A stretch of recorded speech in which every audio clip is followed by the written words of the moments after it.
सलाम वालेकुम संगत छा हाल आहे कहिड़ा ख़ुशि आहियो रांदि जी त सभिनि खे ख़बर आहे जो असांखे रांदि मारे विया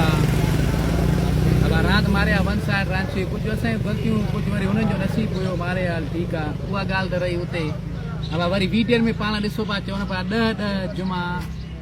ॾह जुमा तव्हां मैच अचे बयानो मिलायो 10 जुमा लाॻी थो खेॾंदासीं हे वेठो आहे चाचो हे 3 चकर छा पर 3 ॾींहं में 10 चकर दरनि ते वञनि होटलनि ते वञनि मूंसां मैच कयो मैच न पिया कनि पोइ इहा राति मैच थी आहे छो बेन कराई आहे मुंहिंजो चवण जो इहो मक़सदु आहे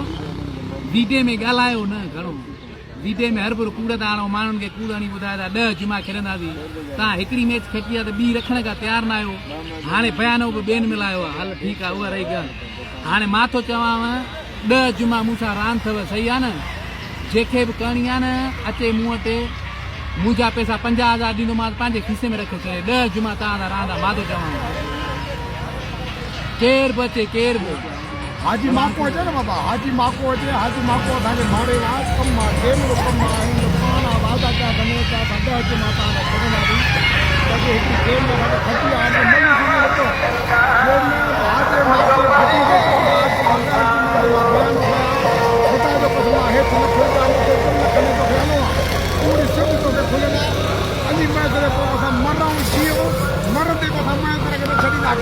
बाक़ी मालिक फटी तूं असां कोई वीजा कढाया कबूतर